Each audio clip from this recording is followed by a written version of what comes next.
Welcome to Sunday Morning Quarterback with Jay Stockwell and Bob Frady. Well, hello, Bob Fraley. How are you? I am 5-1 piles of delicious. What a defense! 5 piles, 1 pile. 5 is better than 1. What a It's better than 4. It's better than 3. It's better than 2. It's 5.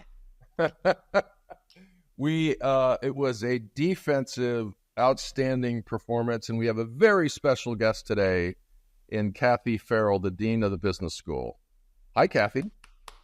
Hi, Jay and Bob. Thank you so much for having me today. And I'm very excited about our pile as well, Bob. Having 5 wins so far is amazing. You know, most people aren't excited about a case of the piles, but in this case, I am. So we have another special guest, George. George is part of the podcast, but his performance of late has been a little intermittent at best. He's a dilettante. That's okay. I blame that on Jay's scheduling. He is the worst scheduler ever to be known. Oh, I did not. Hey, Bob, it's time for the podcast. Oh, okay. All right. I guess it is. So, George, what are your impressions of the game? You get the first hot take. You know Hold what? on a second. Let's make the setting. Jay, George, we're at the game yesterday. They're in Nebraska right now in Dr. Kathy's office. If you see in the background, Memorial Stadium. Right there. True blue on the boots on the ground. Okay, go ahead, George. Give us your take. There it is. You know, I think that a win is a win. A win is all that matters. But, I mean, if you're looking at it from like a statistical standpoint, we sucked. I mean, Rhule was 13 for 27. He had an interception, only about 130 yards, and we couldn't run the ball. So it was not a great day. But let me ask you a question, George Stockwell, young George Stockwell. If they had won 24-20, would you be more excited? Yeah, I would have, because our offense would have actually played decent. But I look, a win is all that matters. Our defense played good. And he's a freshman. He's gonna have a game or two like that. So, as Miley Cyrus once said, everybody has bad days. So,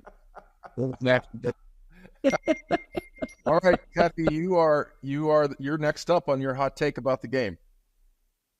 Well, I tend to agree that a win's a win. I think we certainly had some opportunities where we could have executed better, but what I like is the resiliency that I see and the determination and the fact that we come and we play 4 quarters now. That hasn't always been the case. You know, we've struggled in second halves a lot, and our defense still held it together in the second half, and I thought that was amazing. I agree with you. I'll tell you, as we were walking out of the stadium, I must have heard 5 times people say we would have lost that game last year. And so the fact I believe that you got a text from Bob Frady saying that exact same thing. Exactly. After the game. Yeah, exactly. And Matt Rhule said in the post-game presser that it's the best defensive performance he's ever been associated with. Rutgers had 6 attempts inside the 2-yard line and were pushed back every single time. And then at the end, it looked like, oh my God, here we go again. They're going to score. We're going to go to overtime. And the defense bowed their necks again. That's what my high school coach, Dennis Schmitz, used to say. Bow your necks. Bow your necks. And at least the sciatica if you do that too much. So try not to bowl. Exactly. How about you, Bob Fraley? What's your hot take? You know, I gotta wonder what it was like at the stadium, because listen, I told Tyler Kyle, I told him we need a wind tunnel in the practice facility, because it seemed like yesterday it was just like an inferno full of wind, and neither team played well.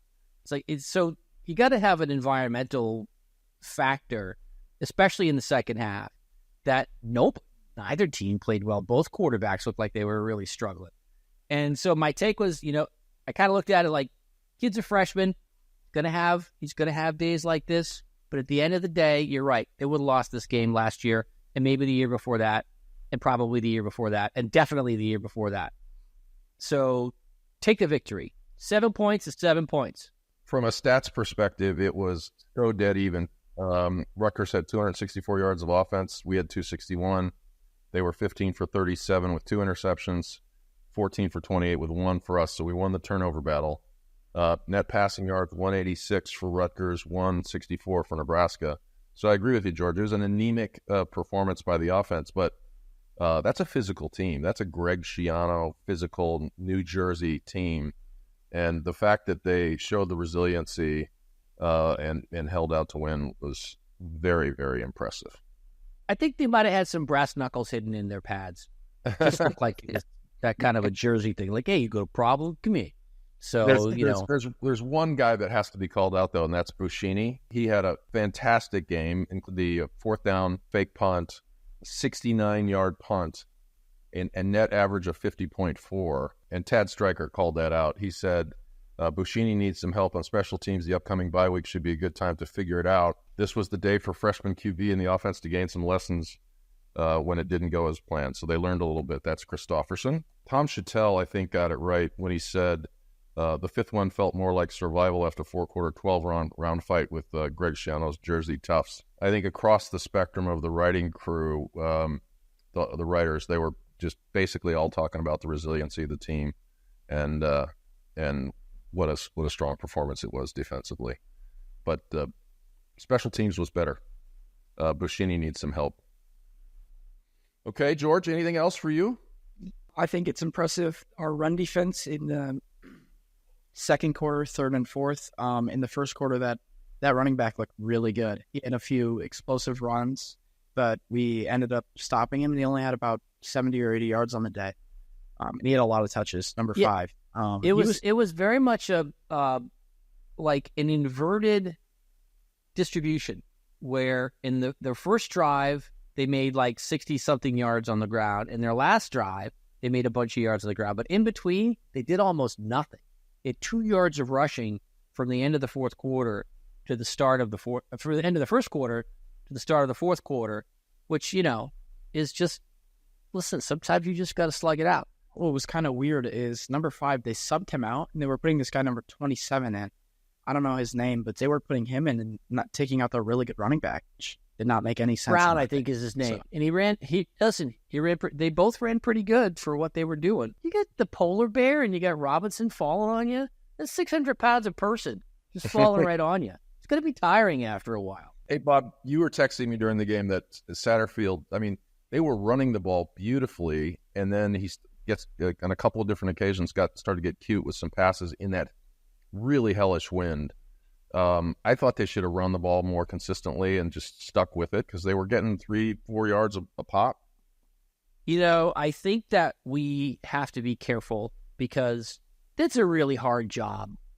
And there's no whoever says our offensive coordinator is the greatest offensive coordinator in the world, like maybe 2 teams, and then they blame the defensive coordinator. So yeah, I don't agree with a lot of the decisions. And then they have that touchdown run, and I'm like, oh, that was a good call. So it's, you want to think so, but you want to have some balance as well.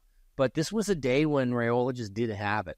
I don't know, maybe he had a midterm. Kathy, did you give him like an exam the day before the game or something and kind of rattle him a little bit? Can't blame it on me. He's not one of the College of Business students. That said, we have about 25% of student athletes are in the College of Business, but he's not one of them.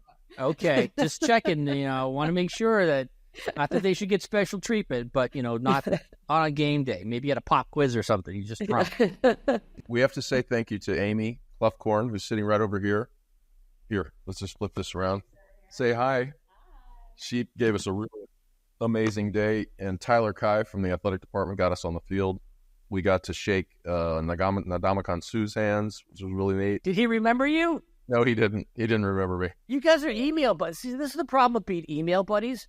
It's like swap emails all the time, and then it's like, oh, he didn't remember. You should have just given me your email handle or something like that and said, oh yeah, I saw him at a restaurant in New York City and bet him $10,000 for a one-on-one basketball game, and he said he said I accept. This was at the behest of Coach Miles at the time, and I don't think he even remembered. So it was really, really funny. But the at the hotel, and then we're going to turn our attention to Kathy here in a second. At the hotel, though, I had a very, very special moment. And they honored this guy. Tough Tony Davis was honored during the game, and he was at the Cornhusker Hotel last night. He graduated, I think, 1974, and he was a grad assistant for the football program when I was a student here. And we used to play noon hour basketball at the Coliseum. And I guarded Tony Davis at noon hour basketball for probably 3 years. And I reminded him of that. And he goes, "Oh yeah, I remember those games. Those were really good games." And so we chatted at the bar last night at the Cornhuskers. So it was good to see him. He's 75 now. That's just wild. It's a little shocking after 20, 30 years when someone turns up. Yeah. And you're like, who the hell are you? It's like, I played basketball with you like every day. Like, yeah, I don't remember. Yeah, you looked a lot different then. You're a lot more handsome back in the day. All right. I know he didn't say that to you, Jay Stockwell. Kathy, I'm looking at Matt Rhule's new office over there, and I see that your business online MBA program's ranked 7th in the country. I think you should make more money than Matt Rhule. You have a higher ranking.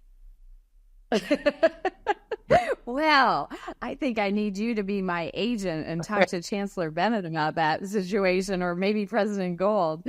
We are really, really proud of our ranking in our online program. So we have a really great program that has a really high ROI for our students, and that's really helped, as well as our tenure and tenure track faculty and professors of practice that teach in the program, really deliver a high quality experience to our students. And that's what's showing in that ranking. Yes. Kathy, can you explain what ROI means to our audience? Because we're not going to make any assumptions that they're savvy. Sure.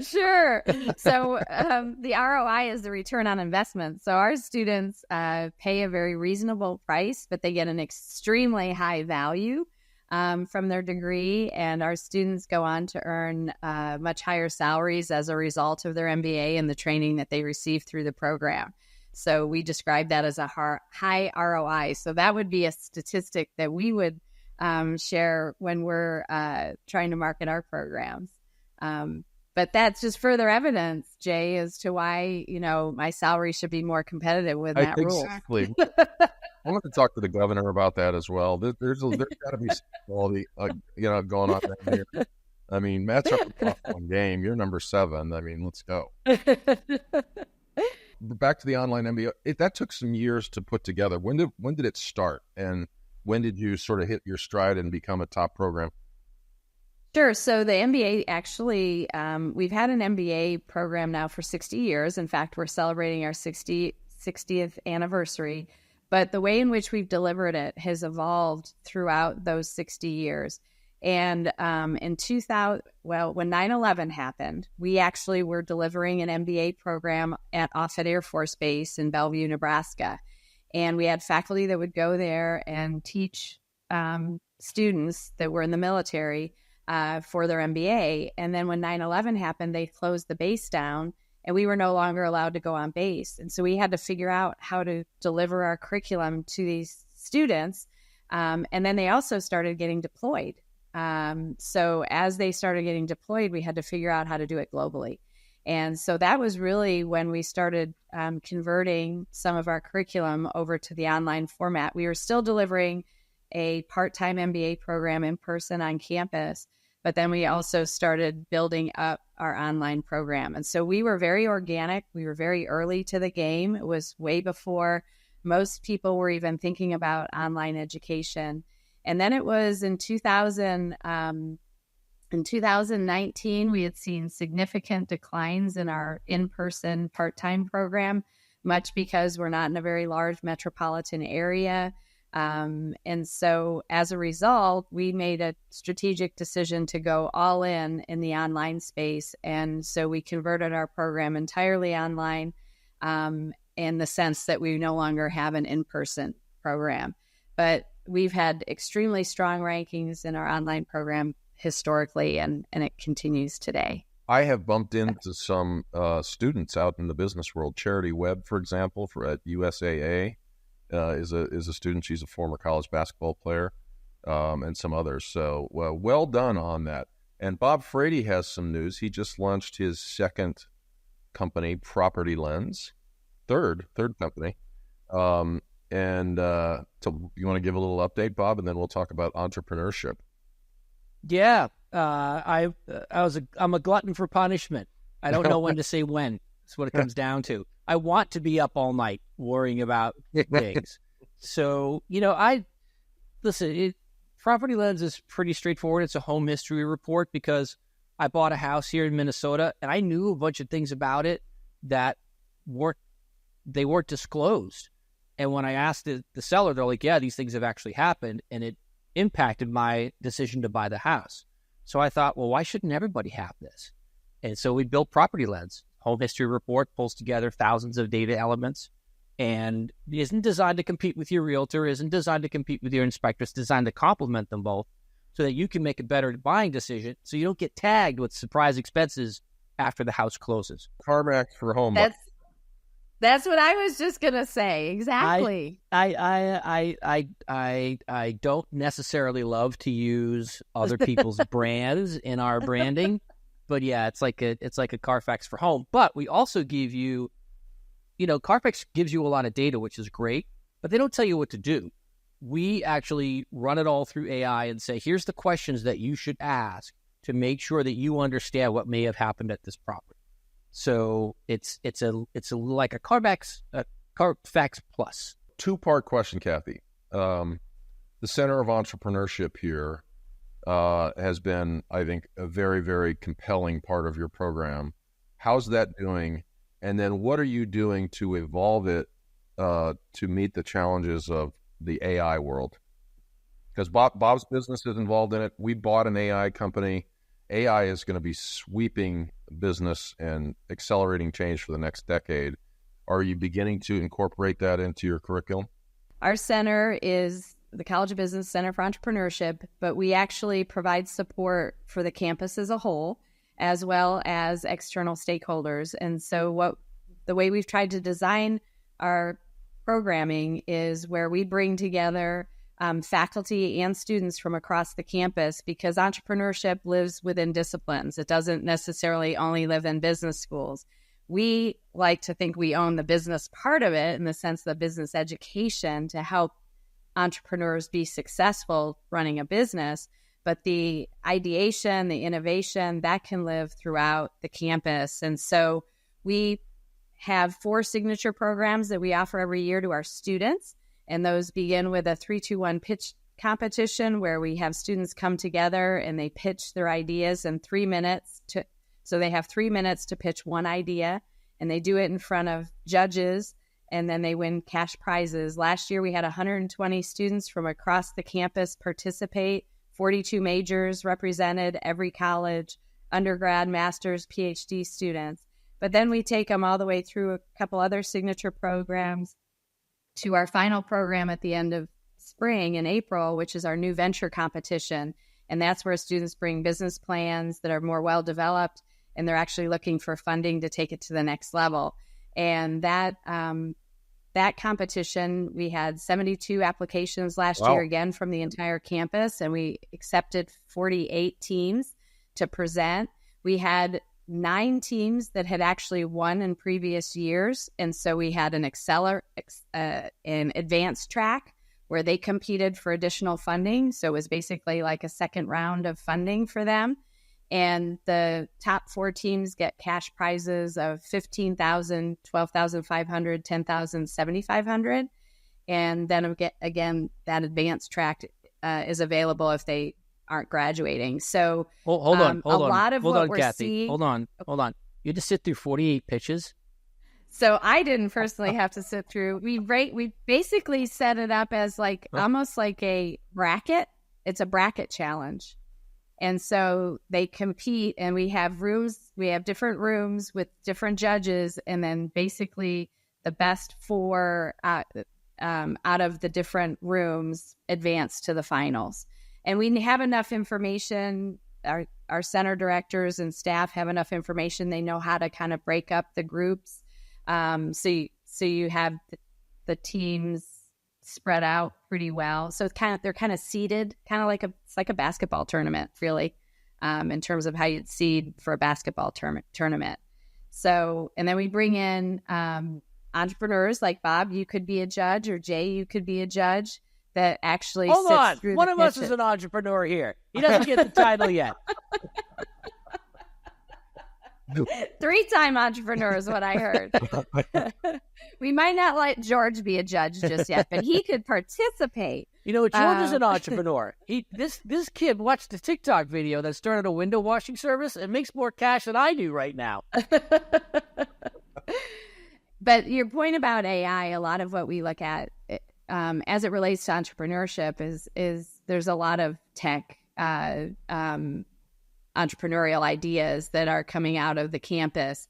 So, for example, we have the Rakes program, and one student group out of there created a software, and they call it Dyslexico, and it won our new venture competition. And basically, it helps people read. It's a computer platform, kind of like Grammarly. I know we don't like to make brand comparisons, but it's kind of like Grammarly, but it's for people that have dyslexia, and it helps them read because it anticipates what word they would think they're seeing, and it actually helps them read, and it's pretty cool. And that's one of our businesses that's showing some potential success. That's the cool. other thing we do is we have a Husker Venture Fund, which is a student-run fund where we had raised over $1 million for a 5 or 6 year runway for the students to be able to make up to 5 $25,000 investments in early stage startup companies that are pre-revenue.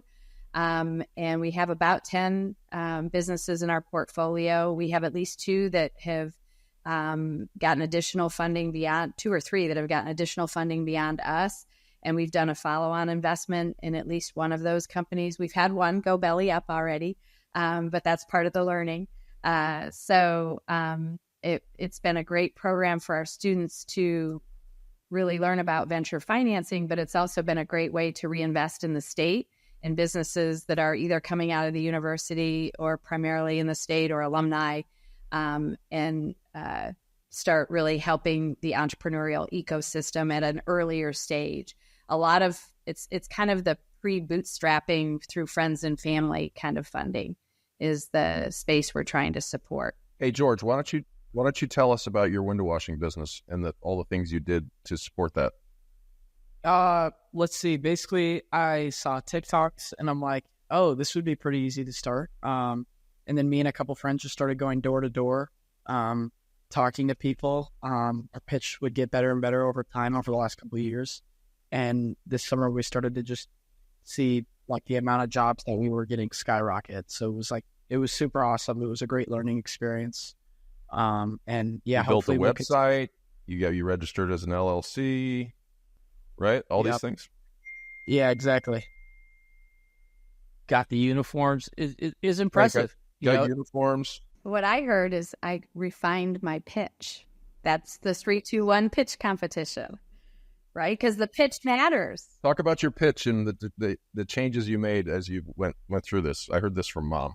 Well, I think what was important is that we started to connect with our clients more, a little more friendly. Don't be like a robot and just say the same thing over and over. I mean, every person that you're going to talk to is going to be different. They're going to maybe like different things. They might have a dog. They might have a cat. So, yeah, you just got to kind of connect with them and make them feel like they're, at home, I guess. I don't know. Well, they are at their homes, George. You're washing their windows.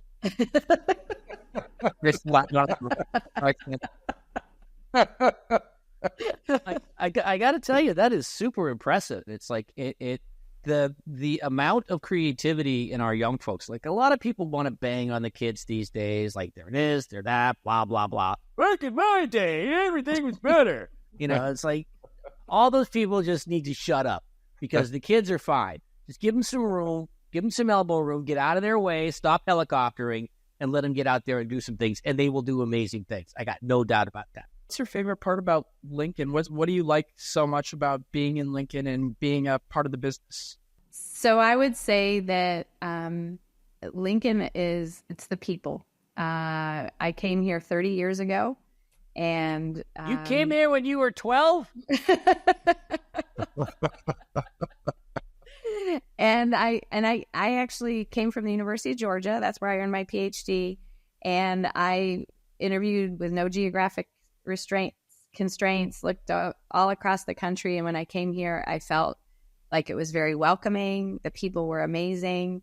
And I felt really comfortable. And so I really wanted to come here and start my career. And then I've stayed. But I think the reason I've stayed is because of the people and the opportunities that I've been given. So I've constantly been given opportunities to grow both personally and professionally.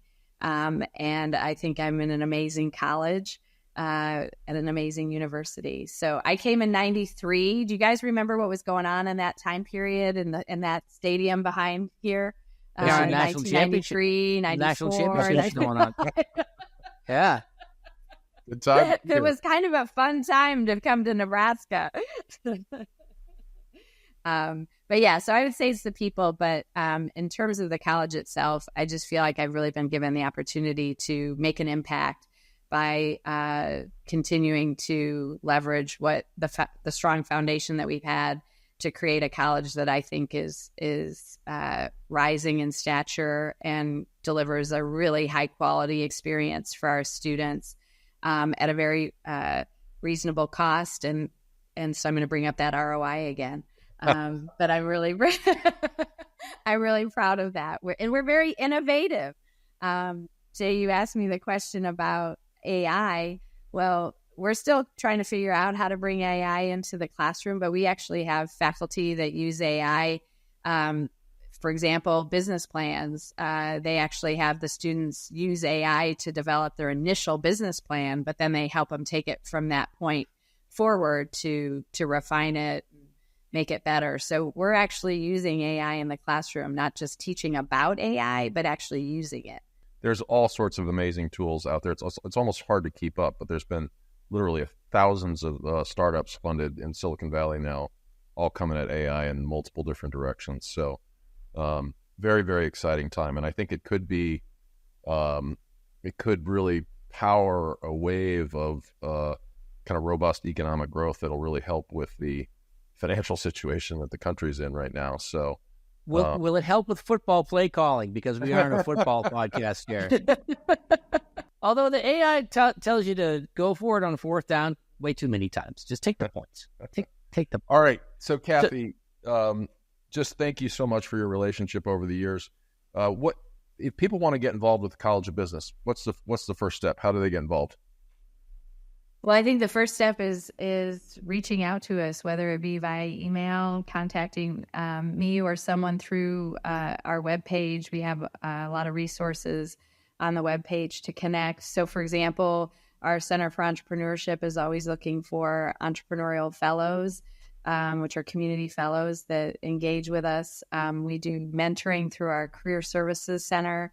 If you're in the area, the way you engage might look different than if you're out of state, but in state, we do a lot of networking activities with our students where we bring in business professionals to help our students learn how to network. We actually do mock interviews. Last week, we had 1,000 students sit down with individual employers one-on-one for an hour, and they got their resumes critiqued and they had a mock interview. And so that means we had 1,000 hours that were filled with volunteers from the community. Not all our alumni, but that's a way to engage. And so there's all kinds of opportunities, and we really need that engagement. We're getting ready to launch a new class next fall. It's called Intro to Business. And one of the aspects of that is we're going to provide an opportunity for our students to be coached by business people. And so we'll be looking for like 75 volunteers to participate with freshmen and kind of mentor them through a project. And it's not a huge time commitment, but it can be done virtually, like through Teams or Zoom. So that's awesome. Lots of ways. That is awesome. Well, I can't see you and not ask about your dogs. My guy Mondale is doing great. In fact, I talked to Betsy this morning. Where we go to church is called St. Stephen's, and they were having an outdoor service where everybody brought their dogs. And she said it was the cutest thing you've ever seen. But how are your pups? So we are now down to one. Oh. We had two. We had a lab and he was a lab beagle mix, so that was interesting. But he passed away. But we also have sounds another... like quite the party happened before that dog was born. And so his name was Chipper. My two sons named him. They were Braves fans. Anyway, so Chipper Jones. But then my other dog, we got him he's a pandemic pup, and he's a Great Dane. He weighs about 145 pounds, but he thinks he's a lap dog, and I have pictures to prove it. Him sitting in my lap, and he's a gentle giant, and his name is Groot. So he is named after Guardians of the Galaxy. I am Groot. So he's quite the personality. But we would have trouble taking him to church because he scares a lot of people just because he's so big. And people get very intimidated. People will think he's a horse. It's a little They saddle. do. He looks like a horse. So Kathy, I got a question for you. Jay Stockwell is in this office. Can you just lock the door until he gives you like a $25K check to get him out of the room? Well, you know what, Bob? I was thinking that we are only one of two Big Ten colleges of business that's not named. Wouldn't Stockwell College of Business be Yes, a it great would. name? But you know what? It's going to take more than $25,000. What's the downstroke on something number like that? for the naming rights, Kathy? Oh, well, we'll have to talk about that. I think there's a guy. 30,000. But we need to add at least a couple more zeros. There's a guy in Omaha that I think could warrants a name like that, or building name like that. So. All right. Well, listen. Well, Bob always takes us out. So George, everyone's going to participate. So let's follow Bob's lead here. Okay, Bob? In a round. Yeah, Okay, yeah. hold on. I get another question. It's not every day you get the dean of the business school on here.